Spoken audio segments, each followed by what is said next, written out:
the Rate of Rise series brought to you by Roast Magazine. Today we're exploring scent with Sandra Elisa Loofbourow. Well, hey everybody, this is Chris DiFiorio with Keys to the Shop. Welcome to the first episode of 2022's Rate of Rise series, brought to you by Roast Magazine, which is one of the longest running and most respected trade journals in the entire coffee industry. Roast Magazine helps you keep up with the latest research, knowledge, and insights on the craft and business of coffee roasting from scientists, subject matter experts, and professionals from across the global industry. And they have been leading this charge for quite some time, and it's definitely worth your while to subscribe. Just go to roastmagazine.com to do that, and you can actually get $5 off your roast subscription by using the code RoR, as in Rate of Rise for this series. When you're subscribing, use the code ROR and you get 5% off your roast subscription. Again, if you're looking to be informed and plugged in to the best resource for coffee roasting professionals, then you definitely need to subscribe to Roast Magazine. Go visit them over at roastmagazine.com. Well, everyone, thank you so much again for joining us for the Rate of Rise series, and I'm really excited to have this conversation today all about scent, exploring the idea of what we perceive in aromas and the experience that we have when we're smelling a coffee, and we're trying to identify, what it is that we love about that coffee. There's a world of science and experiences that go into developing a great sense of scent. And today we're going to be exploring that based on the article in the January-February edition of Roast Magazine called Exploring Scent, with today's guest on the show, Sandra Elisa Loofbourow.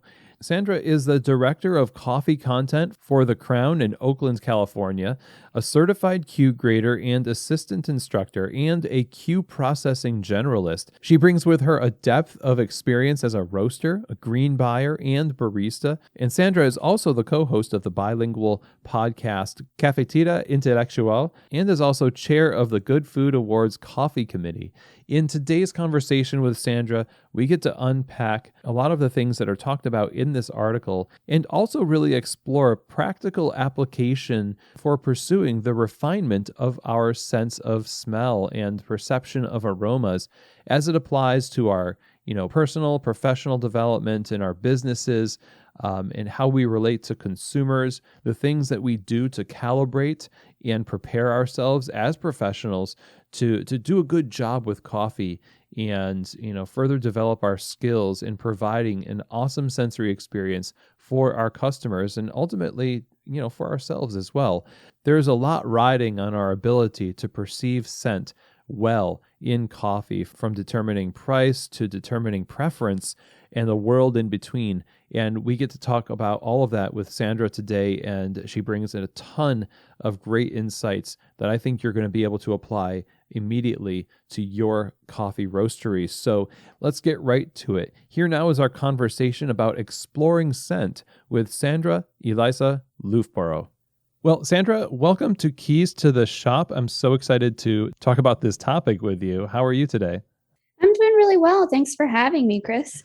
This is obviously one of those topics that we're always using this in coffee. We're always smelling stuff. And I've always joked that I feel like coffee shops should be the opposite of Jimmy John's. They should charge for smells.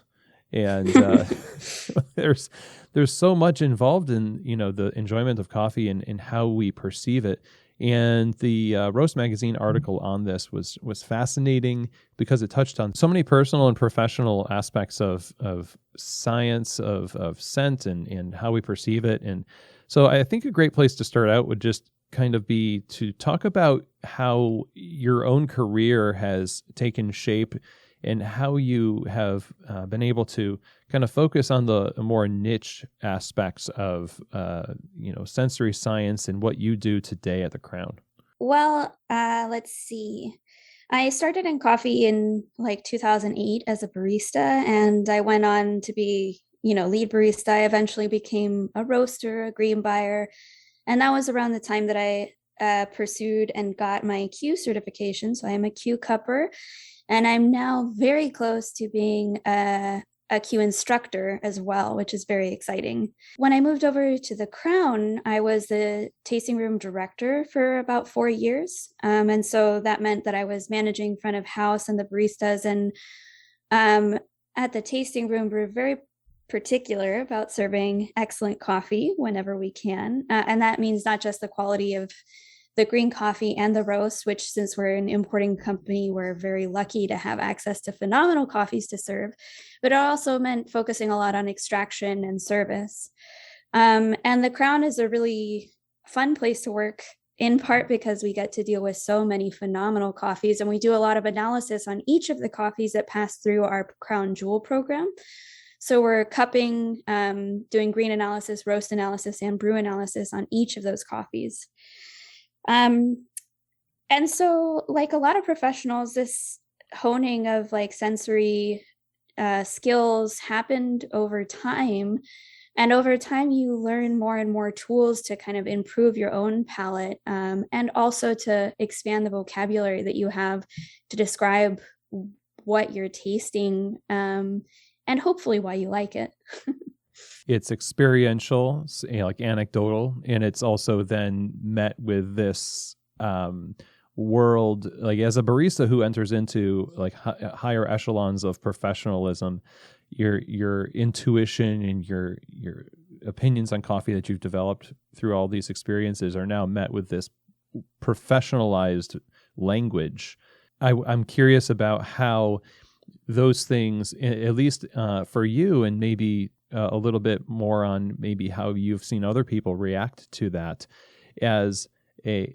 have these tools largely been assets to further develop those positive aspects of picking up on different parts of coffee, or is it somewhat more of a challenge that is like, okay, well, I was enjoying coffee until now I have to study coffee,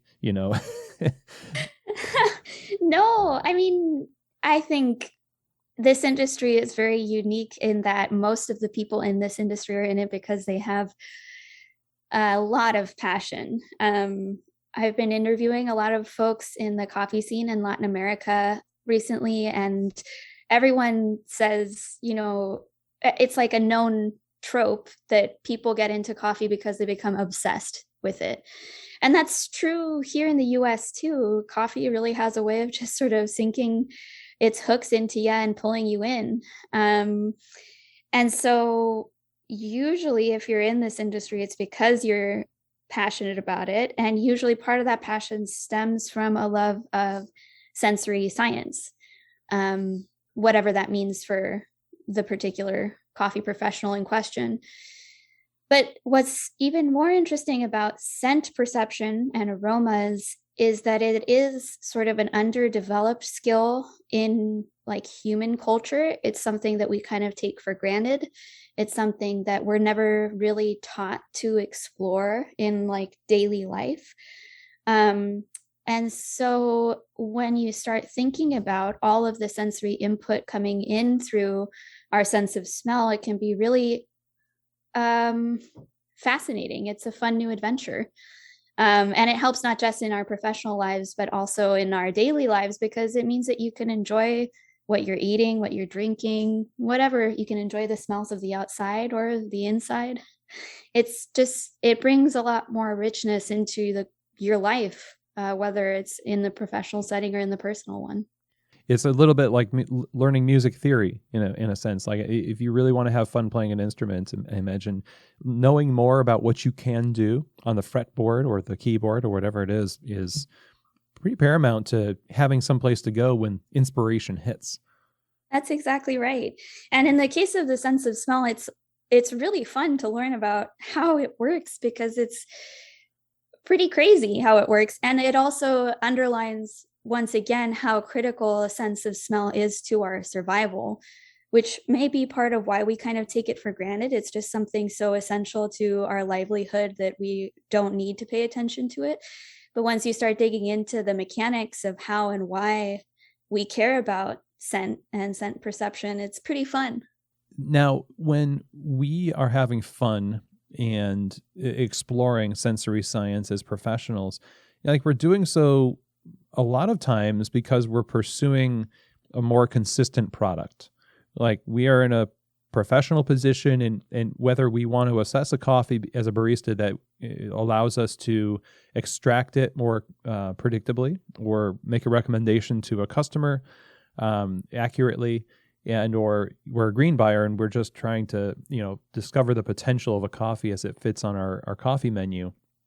What kind of phases for both of those applications of exploring sensory science in the professional world, both on the roasting side and in the front of house, is there a kind of common phase that people go through when it comes to first tapping into their sense of smell and discovering how to elevate that from the place of having not done it for so long? Now we're training that part of our sensory experience. What phases do people really go through? Yeah, well, you've hit on a couple of things that are pretty interesting. The first is that, of course, we work in an industry that ties quality to price pretty tightly. And so being able to have consensus around the quality of a product, which means how it tastes in the cup, is essential for price discovery, right?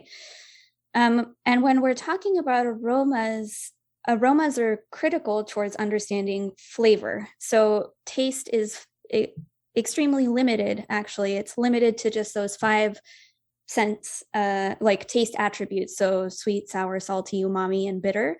That's all that we taste on our palate. Which, if that's all we were perceiving in the world, would be a pretty significant drop in like the quality of perception. So when we're talking about flavor, most of what we're talking about is our sense of smell and aromas, which bring an incredible amount of like richness and complexity to the things that we're consuming. But it can be really hard to talk about an aroma or to define it, or even to describe it without talking about your personal experience of that aroma. So when I interviewed Viva Lenoir for this article, she said, for example, like when you talk about smells, you might say, oh, it reminds me of a campfire. It smells like an old library, or it smells like when I was sitting inside my grandfather's house and he would light his pipe, or something like that. We have it's hard for us to build vocabulary that's not personal around aromas. And that's not necessarily a bad thing. That's just a starting point. And it's indicative of how we process aromas and where we process it in the brain. But because we're not used to first focusing on the sense of smell the way we might when we're exploring sensory science, and because we're not often asked to describe smells in a way that might be objective, it can be very hard when we first approach a smell to not to use words that other people understand, right? Other people don't know what my grandfather's house smelled like, for example. And so trying to bridge that gap from this extremely personal experience of an aroma into a communication device that lets me connect with other cuppers and come to consensus on the cup that we're tasting in front of us is like challenging and a practice skill. And it's something that we all experience when we're new to cupping, where you'll cup with someone who's been at the cupping table for years and years and years, and you find that they have an ease of describing things that when I first started cupping, couldn't even fathom. We first reach for simple descriptors like chocolate or sweet. And it's only with the practice of sometimes years that we're able to kind of dive a little deeper and get a little more eloquent in the way we're able to describe our sense of flavor perception. You're describing the switch between unconscious and conscious connection between your brain and your palate, your sense of smell and aroma. And I like that you mentioned that it's not good or bad that you associate, these flavors and these smells with different epochs of your life or elements that are very esoteric and not really translatable to other people because, like you say in the beginning, the passion that we have for coffee, oftentimes it's based on our personal experiences. But then it's like this value of curiosity would drive us to ask, well, what is it specifically about your grandfather's, library that this smell is reminding you of? Like, how and why? Like, if you ask why often enough in that scenario, I imagine, you come to a conclusion. And so I guess you have to start with curiosity about your own assumptions about what you're experiencing, or else you can't really enter into a higher level of understanding. Well, you're exactly right. So going back a little bit, it's not only not a bad thing that we associate certain aromas with certain very personal experiences. That can be a really useful tool. So if we have a really strong memory association with a specific scent, that means that we can recall that scent all the more rapidly because it has such a significant impact on our memory, on our brain, right? And so utilizing those connections and building vocabulary around those connections is really how we hone sensory science. So we start in this really personal place that is different for everyone. The first time I experienced like the scent of orange peel is completely different than the first time you experienced it. And that's not bad. What that means is that I need to sort of double down on my personal experience of orange peel and use that as a jumping off point to recognize this aroma every time I come across it. The second step then is like after sort of turning inwards and really honing and building off of these connections that already exist inside my brain, the next step is then building a communication style that is comprehensible to my fellow cuppers. So it's not good enough that I can recognize the scent of orange on my own. I need to be able to communicate what that scent is and what it means in a way that other professionals can understand. And so that's about building consensus, building vocabulary, and calibrating with your team. But it starts inside, right? It starts with my very personal experience and then moves outward. Why is it important to have that kind of consensus, and how big of a circle of consensus is practical for the average small to mid-sized roaster to be concerned with? Like, I hear people say, well, it's this common language like the Nez du Café kit would allow you to do, and other tools too. I can communicate with somebody in Russia and they know exactly what I mean. I'm like, I don't know anybody in Russia. We have our tasting team that comes in, here in the roastery, and we all know each other and we're talking about coffee. And so I'm wondering about, the practicalities of that common language as it relates to the greater community, and how great of a community should we really be concerned with? Yeah, so this is something that Todd Arnett from CQI talked about in my interview for this piece in Roast Magazine. And what it comes down to in the simplest terms is price discovery. So in the specialty industry in particular, we're awarding price premiums to coffees that taste a certain way. And we need to have some sort of consensus over what we're looking for and what deserves a higher price per pound. So that's like the essence, that's the core of why calibration matters industry wide.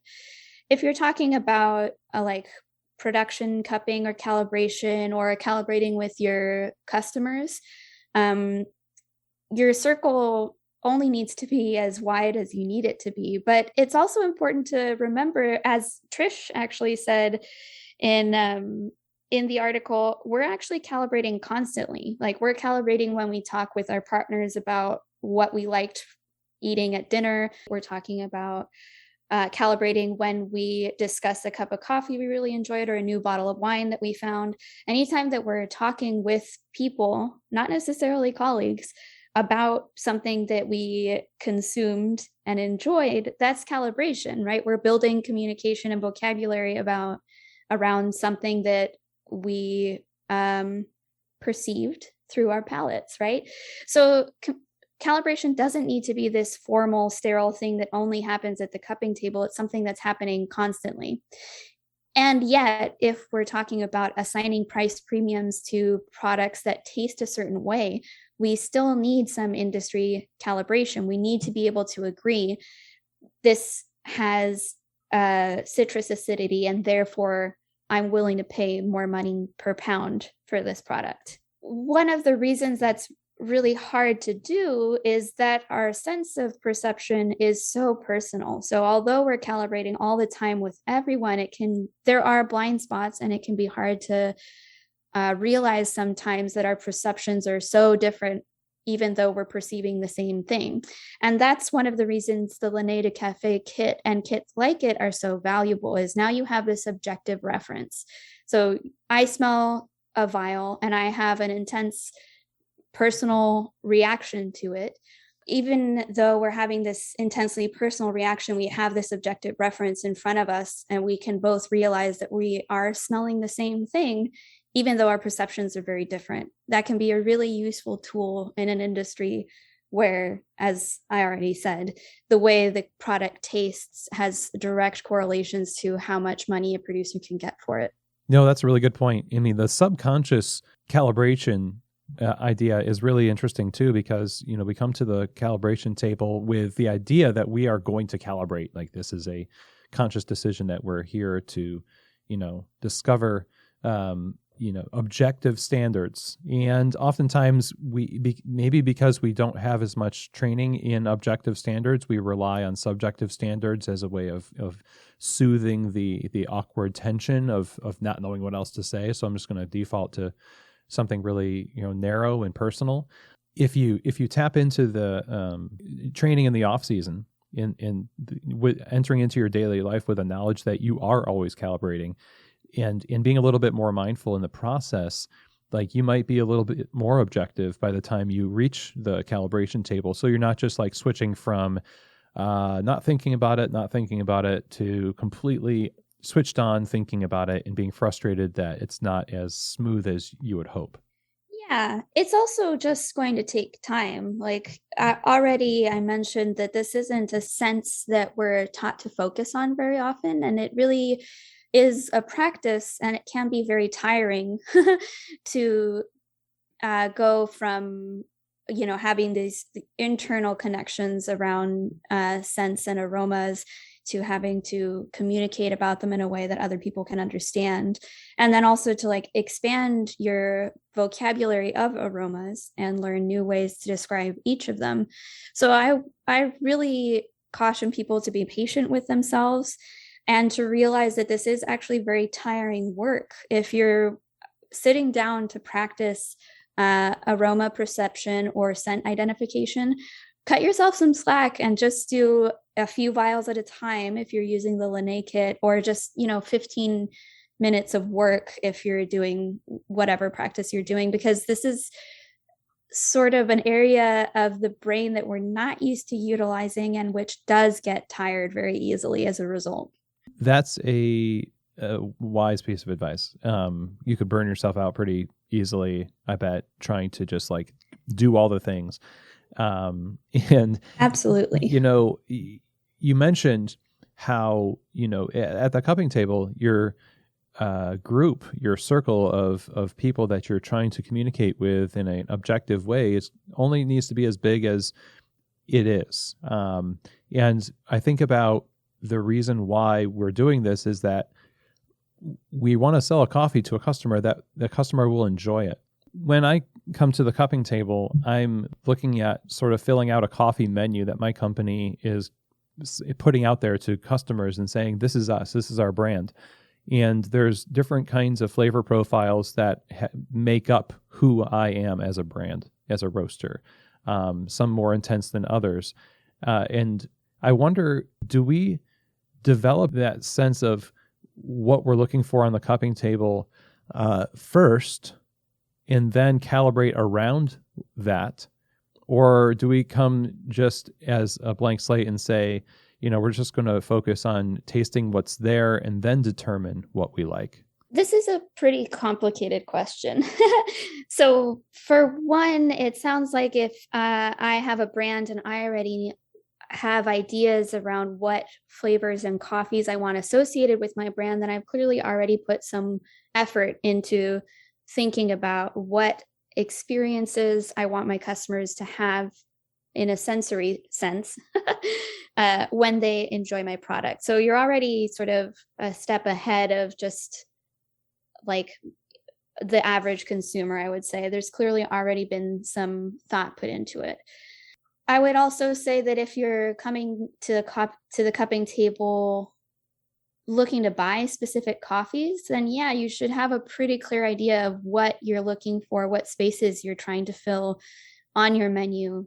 The clearer the picture you have of what you're looking for, the easier your relationship with your trader and with your producing partners will be, right?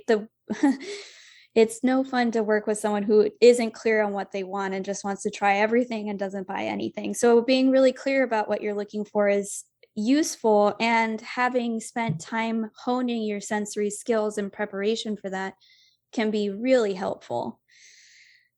But I think that there may be something more nebulous that you're touching on, which is kind of that even without any sensory skill training, we already have things that we know we like or know we don't. And we don't really need any help deciphering that, right? Like, I already know that I really love the smell of black pepper, as I mentioned in the article. And I already know that I don't like things that are too smoky. I don't need any help to figure that out when a product is placed in front of me. I know whether I like it or whether I don't. And if I have a reason for that, that's great. But if not, I still don't like it, right? And that's that goes back to why scent and aroma perception is so critical for survival. The centers in the brain that process all of this information are like really intimately tied to like hormone regulation, to temperature, to like thirst, to just like processes that are really critical. And so our sense of scent is already pretty acute insofar as determining what's safe to eat and what I like eating, for example.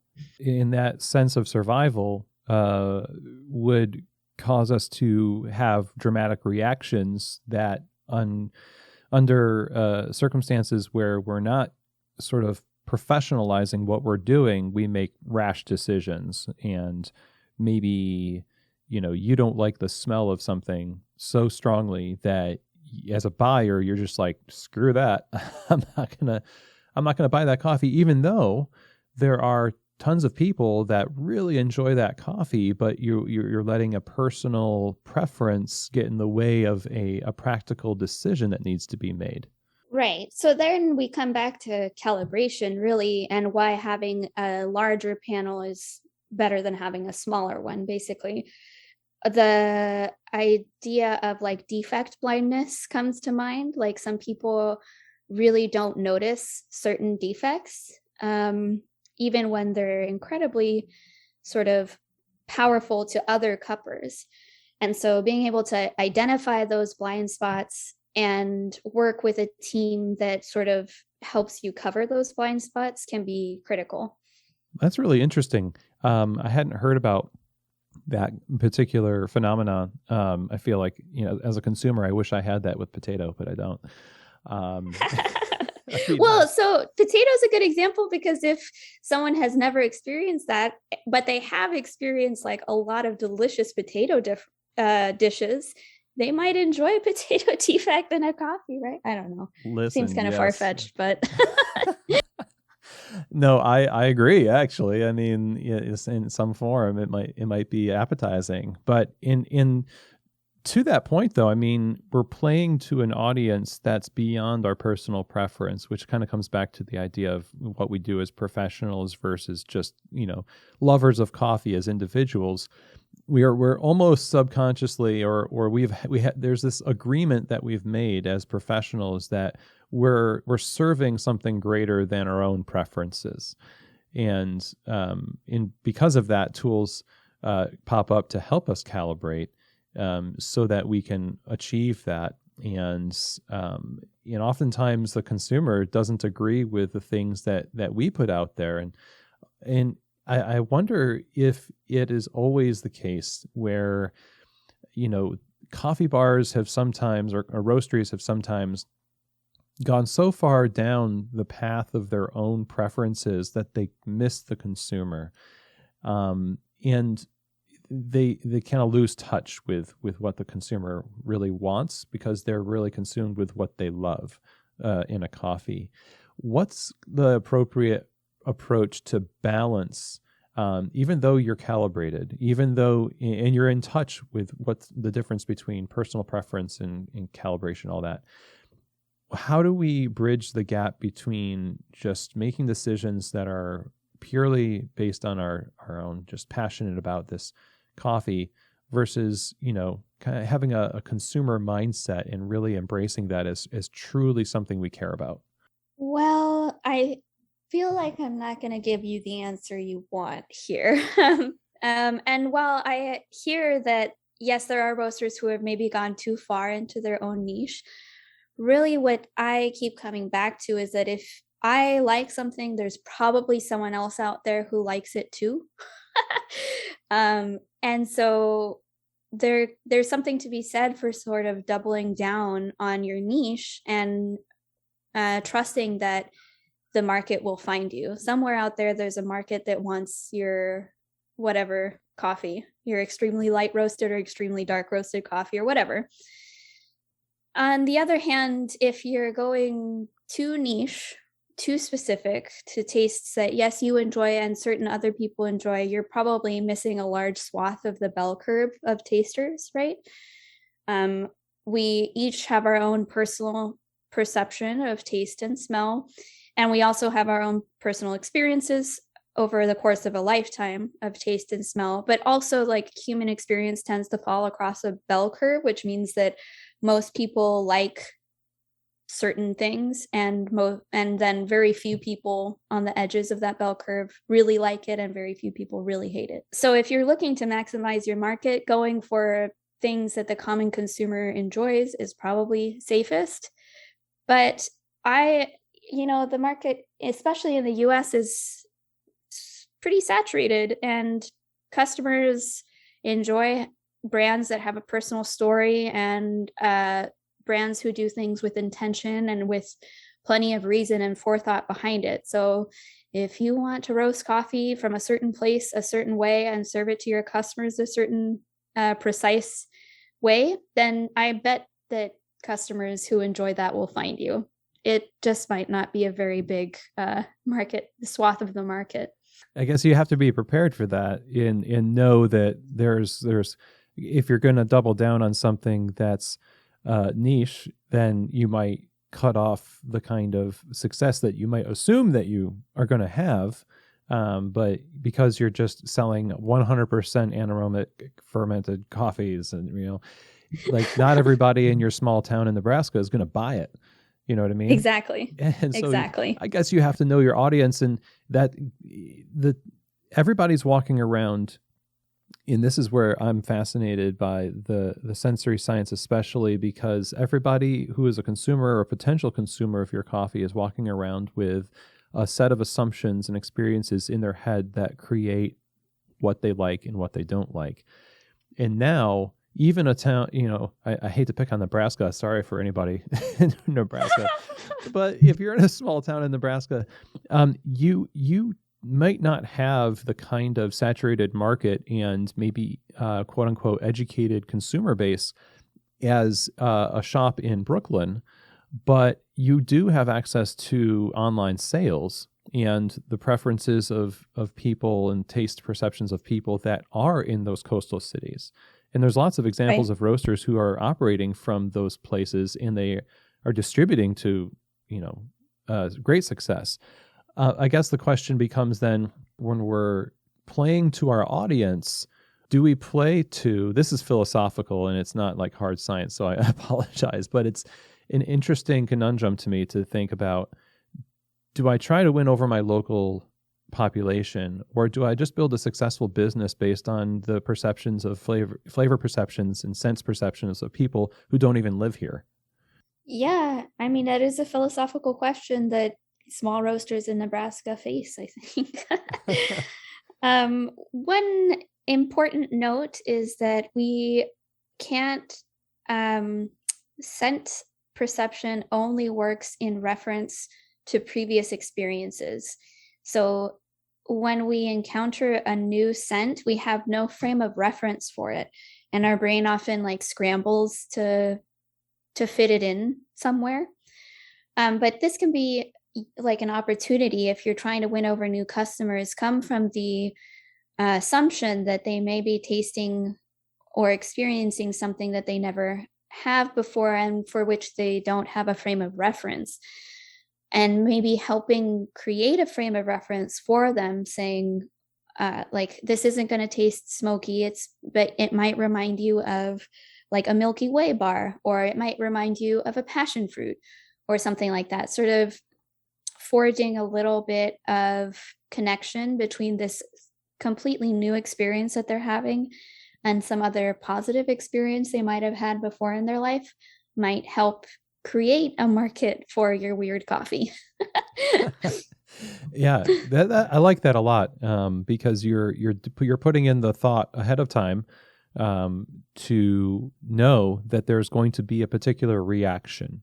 And, more often than not, I think we assume that there's going to be a reaction, but we almost don't want to address it for some reason. And I hear operators will sometimes be frustrated at the reception that people have of a coffee that, by industry standards is a successful coffee. It was in competitions, it was in a magazine, and our customers just don't like it. And we feel this like forlorn sense of, what do we do? And deep down inside, we kind of knew that it was going to be the case, but, without putting any kind of practical steps in place to build, success ahead of time, like you're talking about, that it's going to happen over and over again. And so you kind of have to know, like, hospitality would be based on, anticipating the needs of your guests, not just the basic needs, but the sensory needs, is how I hear it, as you describe it, are just as important. It's part of the hospitality experience. Oh, absolutely. Going back a couple steps, I think what you're touching on is really that people, the consumer, well, I feel that the consumer deserves to drink coffee the way they want to, really. I think that we're past the point where we, as an industry, need to like teach people how to drink coffee the right way. People are going to drink coffee, and coffee is a really intimate part of a lot of people's lives. And I don't think we need to be judgmental about that. That means that that particular customer isn't part of your market. That's fine. I'm sure that there are other people who fit into your market who want that award-winning coffee that you're selling. And if it's not the person who has dark roasted coffee with cream and sugar every morning, that's okay. That person deserves to have delicious coffee exactly the way they want to, right? But going forward, when you start talking about hospitality and the sensory and spirit experience, that's absolutely crucial. When a customer walks into a cafe, for example, the entire ambiance of the cafe plays into their experience. So that includes the temperature. Is it too hot? Is it too cold? It includes like audio input. Is the music too loud and grating, or is it dead silent in there? It includes like the textures of the things that you touch. And of course, it includes the sensory experience that you have when you consume a beverage. Someone who talks about this really eloquently and also with a lot of science to back him up is Gordon Shepherd, who wrote Neurogastronomy. And it's an idea that chefs who do microgastronomy kind of double down on, where you're creating an entire sensory experience for the diner, rather than focusing just on the flavor experience. And in Gordon Shepherd's book, he actually talks about ways that you can kind of hack the sensory experience in different ways, how things might play differently into someone's perception based on the environment that they're in or other sensory input they're experiencing. So that can be really fun to be aware of and play with. But going back to your point, you're absolutely right. Hospitality needs to include all of this sensory input, not just the flavor of the object that we're serving. Yes, absolutely. And I love the idea of just being responsible for the sensory experience beyond just a couple of things. Like it's part of the overall brand and assumption that people walk into your space. It's a space, and space is made up of lots of different things. And they expect as professionals that we have taken our job seriously enough to take their experience seriously enough. And, having tools like this kit and being able to calibrate well and do our due diligence sets us up to be able to operate a place that fulfills so much of what people are hoping to experience in our coffees at home or in the cafe. And so as we wrap up here, I want to know, the first couple of steps that we can really make as professionals who are leaders in roasting operations or trainers, whoever we happen to be listening to this, to really take our perception of scent to the next level, and more so just our perception of the sensory experience as a team, so that we can serve well and we personally probably enjoy even higher degrees of what we already drink. There's a lot to say here.